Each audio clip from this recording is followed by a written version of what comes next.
تو موت تو انسان کے ساتھ ایک لازمی چیز ہے، یہ تو بہرحال اپنی جگہ ہے ہی، کوئی آ رہا ہے کوئی جا رہا ہے، دنیا کا ایک نظام ہے، لیکن بھائی زندگی وہ گزار کر جاؤ کہ جانے کے بعد صرف انسان نہیں بلکہ زمین بھی ہم پر آنسو بہائے، وہ زندگی گزارو تو کچھ ہم کہے جائیں گے کہ ہم نے کوئی زندگی بھی گزاری ہے۔ حدیث شریف میں آتا ہے جو دنیا کا ظالم انسان ہوتا ہے، جو کسی پر ظلم کرتا ہے، فرمایا زمین یہ بد دعا کرتی ہے، اے اللہ تو اس کو جلدی سے میرے پاس سے ہٹا دے، میں اس کے ظلم سے تنگ آ چکی ہوں۔ اور جب قبر میں جاتا ہے تو میرے نبی فرماتے ہیں قبر کی زمین اس کو یہ کہتی ہے کہ میرے اوپر چلنے والوں میں تو سب سے بڑا ظالم تھا، اب تو بھی دیکھ لے کہ میرا تیرے ساتھ کیا معاملہ ہو رہا ہے۔ تو زندگی وہ گزار کر جائیں کہ جس پر راضیتم مرضیہ فادخلی فی عبادی وادخلی جنتی، یہ پروانے ہم کو ملنے والے۔ یا ایتھا النفس المطمئنہ، نفس کی 3 قسمیں، نفس امارہ، نفس لوامہ اور نفس مطمئنہ۔ نفس امارہ اس کو کہتے ہیں جو ہر وقت برائیوں کا حکم دیتا رہتا ہے اور انسان اپنے نفس کو بنانے کی کبھی کوشش نہیں کرتا۔ بھائی اللہ والوں سے تعلق جوڑو، اہل اللہ سے ملو، ان کے قدموں میں بیٹھو، اپنے نفس کو جو ہمیں غلط پتیاں پڑھا رہا ہے اس کو دفع کرنے کی کوشش کرو، اپنے قلب کو مجلہ کرو، اپنے قلب کو منور بنانے کی کوششیں کرو، اور یہ باتیں گھر بیٹھے نہیں ملتی ہے، یہ اللہ والوں کی جوتیاں سیدھی کرنے سے ملتی ہے، ان کے قدموں میں بیٹھنے سے ملتی ہے۔ یہ مجھے منہ پر تعریف نہیں کرنا چاہیے، ہمارے سردار خان صاحب جو ہیں، میں ان کی تعظیم اور تکریم کیوں کرتا ہوں اس کی پہلی وجہ آپ کو بتاؤں، یہ بہت بڑے ہمارے بزرگوں میں سے جناب حضرت مجزی علادتہ رحمت اللہ تعالی علیہ جو صاحب کشف آدمی تھا، مستجاب الدعوات شخصیت تھی، انہوں نے ان کو اجازت دی، کچھ دیکھا ہوگا تو اجازت دی ہوگی، اور ان کے علاوہ بزرگوں کے نور نظر میں اس بنیاد پر، چونکہ میرے بڑوں کی ان پر نظر پڑی ہے، اس بنیاد پر میں ان کی تکریم و تعظیم کرتا ہوں۔ جب تک ہم اپنے آپ کو اللہ والوں سے نہیں جوڑیں گے، ہمارے قلوب صاف نہیں ہوں گے، یہ حسد سے بھرے ہوئے، یہ غیبت سے بھرے ہوئے، یہ نفرتوں سے بھرے ہوئے، یہ عداوتوں سے بھرے ہوئے، یہ ذلتوں کے پلان بنانے والے ہمارے قلوب، اللہ مسلمانوں کو معاف فرمائے۔ جتنی گراوٹ پر مسلمان آیا ہے، خدا کی قسم یہ زمین اور آسمان ہم پر آج ٹوٹنے کے لیے تیار ہے۔ ہم جن گراوٹوں پر آ چکے ہیں، مسلمان مسجد میں اچھا لگتا ہے، مسجد سے باہر اس کے کاروبار تو دیکھو، مسجد سے باہر اس کے اعمال تو دیکھو۔ کسی زمانے میں مسجد کے دروازے پر ہماری غیر مسلم عورتیں اور ہماری بہنیں اپنے چھوٹے سے بچے کو لے کر دعا کرانے آتی تھی اور کہتی تھی اے بھائی نماز پڑھنے والوں ذرا میرے بچے کو دم کر کے چلے جاؤ، میرا بچہ بیمار ہے۔ لیکن وہ بھی بند کر دیا، اس لیے کہ وہ بھی سمجھ رہے ہیں کہ پہلے کم سے کم یہ مسجد میں بھی اچھا تھا، اب تو یہ مسجد میں بھی بگڑ چکا ہے۔ لڑائی مسجد میں، اپنا مقام مسجد میں بتانا، اپنا پوزیشن مسجد میں بتانا، مسجد کو لڑائی کا اکھاڑا بنانا۔ ترمذی کی روایت ہے کہ آخری زمانے میں جو 14 فتنے رونما ہونے والے ہیں، اس میں ایک فتنہ یہ بھی ہوگا کہ مسجدوں میں شور خوب ہوگا۔ اور فتنہ کیا ہوگا؟ فرمایا اللہ کے حبیب پاک صلی اللہ علیہ وسلم نے 14 نشانیاں بیان فرمائی۔ شراب عام ہو جائے گی، گانا عام ہو جائے گا۔ ہمارے جوان کو دیکھ لیجئے، ہر ایک کے موبائل پر گائن جو ہے، جو رنگ ٹون رکھا ہوا ہے وہ گائنوں کا رکھا ہوا ہے، کان سب کے گائنوں سے بھرے ہوئے۔ ایک مسئلہ آپ کو بتاتا چلو، معاف فرمائے میرے بھائیوں، اگر ہم نے اپنا رنگ ٹون گائن سے رکھا ہے اور کسی نے ہم کو فون کیا اور اس کو گائن سنائی دیا، جب تک وہ گائن اس کے کان میں پڑتا رہے گا وہ نہیں سننا چاہتا ہے لیکن مجبور ہے، اس نے ہم کو فون کیا ہے، جتنی دیر گائن اس کے کان میں پڑے گا اتنی دیر ہم ہی گنہگار بنیں گے، اس کو سنانے کا ذریعہ ہم بنیں۔ ہمارے ہی اعمال کے ٹھکانے نہیں ہے، کہاں دوسروں کی برائی اپنے سر پہ لے رہے۔ کوئی کہہ رہا ہے کہ کمپنی دے رہی ہے، غلط بات ہے، کمپنی آپ کو پوچھتی ہے کہ کیا آپ کو اس رنگ ٹون کی ضرورت ہے؟ آپ جب بٹن آن کرتے ہیں تو وہ آپ کو رنگ ٹون دیتی ہے، اور بے حیائی ہے ہماری کہ اس رنگ ٹون کو لینے کے لیے اپنی حلال کی کمائی کے 30 روپے برباد کرتے ہیں، 15 روپے برباد کرتے ہیں۔ ثم لتسألن یومئذ عن النعیم، میرا نبی تو ایک حوض پر بیٹھ کر کے پانی پی رہا ہے اور یوں کہہ رہا ہے اللہ اس سے متعلق بھی سوال کرے گا۔ جب ایک پیاسا آدمی انتہائی پیاس میں ڈوبا ہوا ہے پھر بھی یہ کہہ رہا ہے کہ اس پانی پر پوچھ ہوگی، تو بتائیے 15 اور 30 روپے جو حرام کے اور ناجائز کاموں میں دے رہے ہیں کیا اس پر ہماری پوچھ نہیں ہوگی؟ کتنا سخت مسئلہ ہے۔ اللہ کے نبی نے آخری دور کی پیشین گوئی بتائی ہے، فرمایا گائن کان جو ہے گائنوں سے بڑھ جائیں گے، شراب عام ہو جائے گی، لوگ دین کو بزنس بنا دیں گے، دین کو بزنس، دینداری کے نام پر جیسے حجوں کے نام پر پیسے کھائے جائیں گے، جیسے دینداری کے نام پر پیسے کھائے جائیں گے، جیسے اپنا حلیہ اچھا بنا کر پیسے کھائے جائیں گے، دین کو بزنس بنائیں گے۔ آقا نے یہ بھی فرمایا مال وقف غنیمت بن جائے گا۔ مال وقف جو ہے مسجد اور مدرسے کا مال، اس کو اپنی ملکیت سمجھ لیں گے، زکات کو ٹیکس سمجھیں گے، پوری روایت ترمذی شریف میں زکات کو ٹیکس سمجھیں گے، اپنے ماں باپ سے دشمنی کریں گے، انہیں لات ماریں گے اور اپنے دوستوں سے پارٹیاں کریں گے۔ اکا ادنا صدیقہ و اکا والدہ، اپنے والد کو لات ماریں گے، اپنی ماں کو دھکا دیں گے اور اپنے دوستوں سے پارٹی کریں گے۔ مسجدوں میں شور عام ہو جائے گا، گانا عام ہو جائے گا، گویوں کا مسئلہ عام ہو جائے گا۔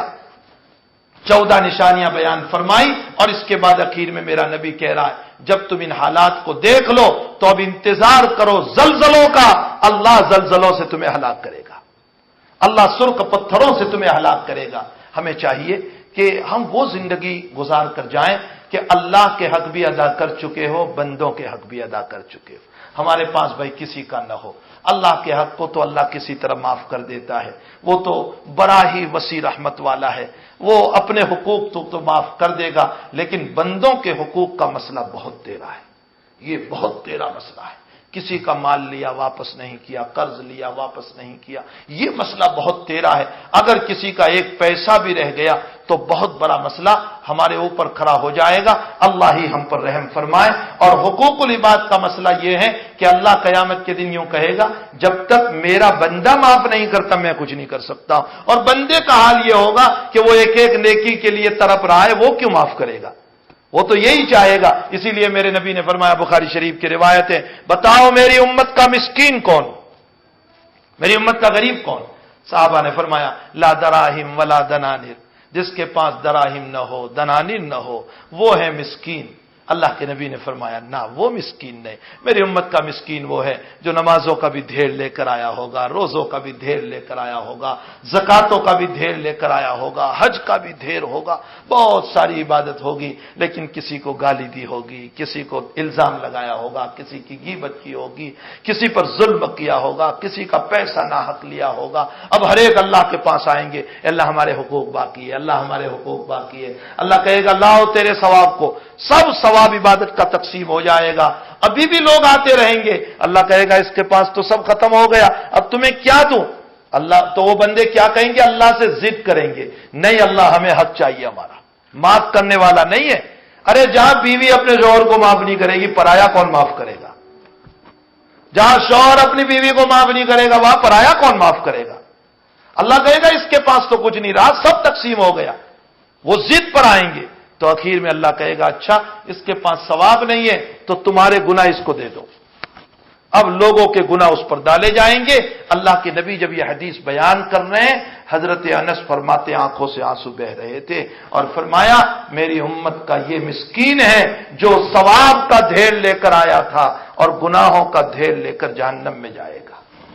اس لیے بھائی زندگی ایسی گزارو کہ نفس امارہ سے نکل جائیں، نفس لوامہ بن جائیں۔ نفس لوامہ کس کو کہتے ہیں؟ جو گناہ تو کرتا ہے لیکن فوراً توبہ کر لیتا ہے، اور نفس لوامہ سے بڑھ کر محنت کرتے کرتے نفس مطمئنہ بن جائیں، مرنے سے پہلے ہمارا نفس ایسا صاف ہو جائے کہ جب موت آئے تو اللہ ہم کو یوں کہے یا ایتھا النفس المطمئنہ ارجعی الی ربک، روح کو خوش کرنے والی باتیں فرشتے سنائے. ارجع الی ربک، چلو نا اپنے رب کی طرف. ہمارے اساتذہ میں حضرت مولانا اسلام الحق صاحب رحمۃ اللہ علیہ جامعہ حسینیہ میں برسوں حضرت نے پڑھایا، اور پھر بڑی دارالعلوم انگلینڈ کے اندر برسوں بخاری شریف کا سبق پڑھایا. حضرت کی موت عجیب اللہ تعالیٰ نے عطا فرمائی.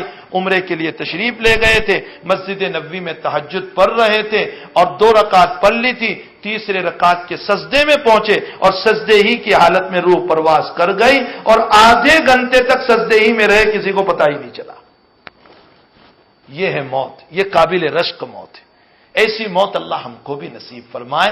لیکن ایسی موت کے لیے بھائی معاملات کی صفائی بہت ضروری ہے. اللہ سے بھی اپنے معاملات صحیح کرو، بندوں سے بھی اپنے معاملات کو صحیح کرو، صاف صاف اپنی زندگی کو رکھو. میں اکثر کہا کرتا ہوں کہ کسی کا مال ہم نے ڈھیر کا ڈھیر لے لیا، لیکن بے وقوف ہے وہ انسان کہ ڈھیر کا ڈھیر مال لے کر ہماری اولاد مزے کرے گی اس کو کھا کر، اور ہمیں قبر میں عذاب بھگتنا پڑے گا.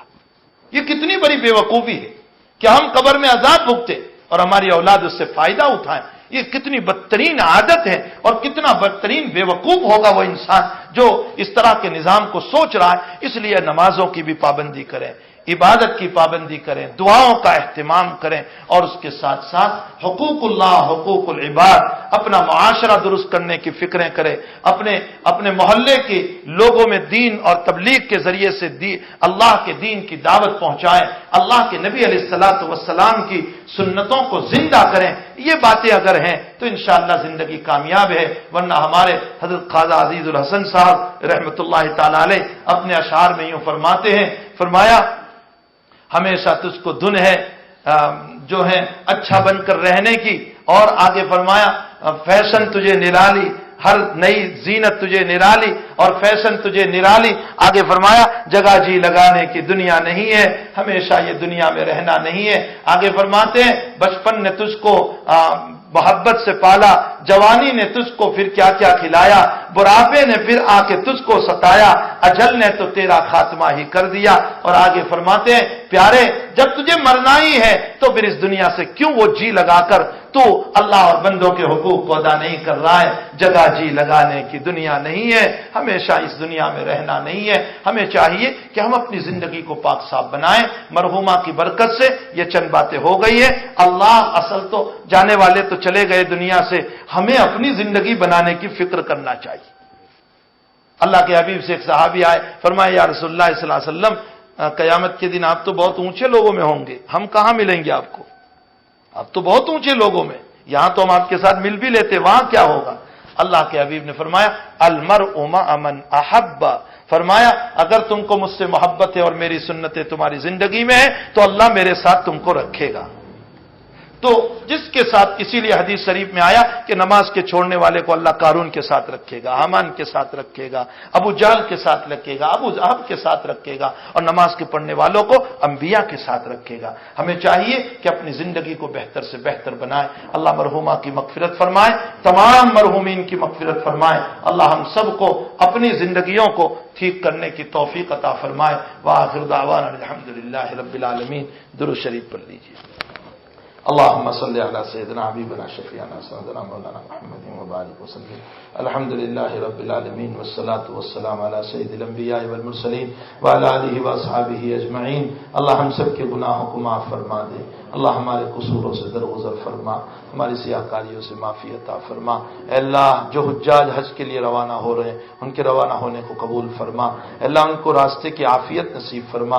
اللہ ان سب کو حج مبرور اور مقبول عطا فرما. اے اللہ پریشانیوں کو دور فرما. اللہ بہت سارے لوگ تیرے گھر کی زیارت کے متمنی ہیں اور ظاہری اسباب نہیں بن رہے ہیں. اے اللہ ان سب کے لیے بھی اسباب پیدا فرما دے. اللہ ان کے لیے راستے آسان فرما دے. اللہ تیرے گھر کی زیارت سے سب کو مالا مال فرما دے. اے مسبب الاسباب تو بالکل سبب کا محتاج نہیں ہے. اے اللہ تو پہنچانے پر آتا ہے تو ایک چونٹی کو کبوتر کے پاؤں پر بٹھا کر کے پہنچا دیا کرتا ہے. اے مسبب الاسباب آپ ہم کو بھی تیرے گھر کی زیارت کے لیے پہنچا دے۔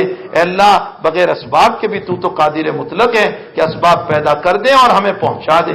رب کریم ہم آپ سے اس کی بھیک مانگ رہے ہیں۔ اے اللہ مرحومین کی مغفرت فرما، اس مرحومہ کی مغفرت فرما، اس کی قبر کو نور سے منور فرما، اس کے درجات کو بلند فرما، اس کی سیئات کو معاف فرما، اس کے حسنات کو قبول فرما۔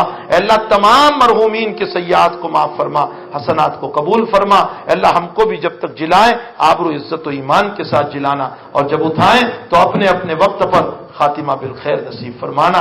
اے اللہ جینا تو کودتے فانتے ہر ایک کو آتا ہے، لیکن تیرے سلیقے پر جینا اے اللہ ہم سب کو نصیب فرما۔